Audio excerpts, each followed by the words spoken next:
What is going on, Panthers Nation? Carolina Dad here, your host of the Two Growls, One Roar podcast. Hey, it's been a few days, right? Been a few days. I have missed y'all, even though I actually never see y'all.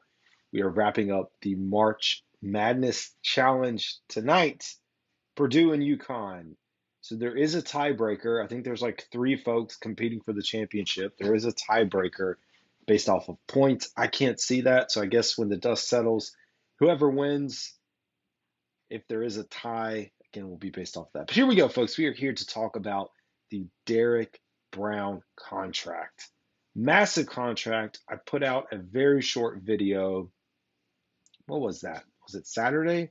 Friday or Saturday when the news broke?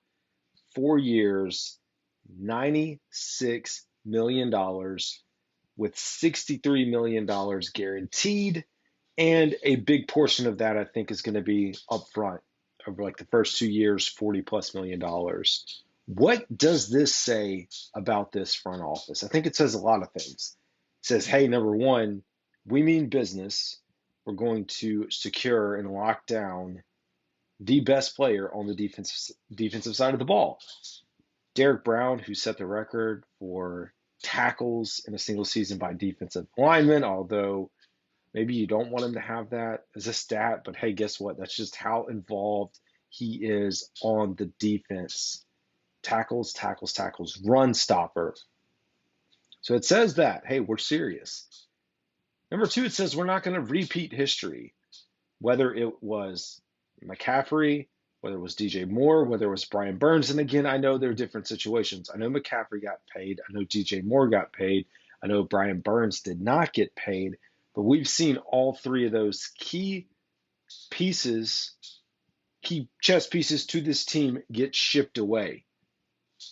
And now we have Derrick Brown getting the extension, well-deserved, right as we plan to go into or head into the offseason program.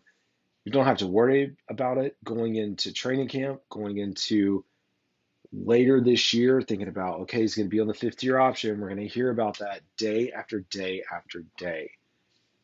This front office said, you know what?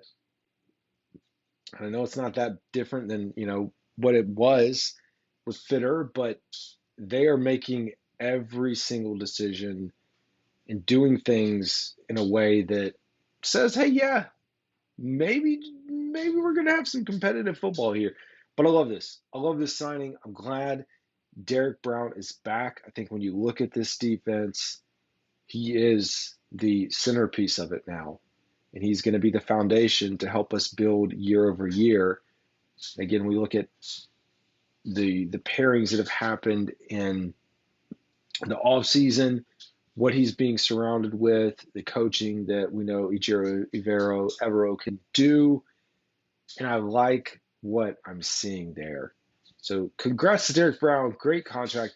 Also should, although we're waiting for the official cap number, it should free up a little bit of cap. I know folks are probably sitting out there waiting like, wait, when is Stephon Gilmore going to get signed? Like, are we going to still get Stephon? I don't know if you saw, before this transaction, Panthers had like $3 or $4 million in cap space. So there's a good chance, depending on how this is structured, we free up some. Now I know probably 8 or 9 of that has to go towards the rookie draft pool. You still also have some wiggle room with Taylor Moton if there is a decision to decide to restructure his contract. But it all makes perfect sense, folks. Let me know what you think about this. Drop your thoughts in the comments. I am pumped up to have Derrick Brown back here in the Carolinas.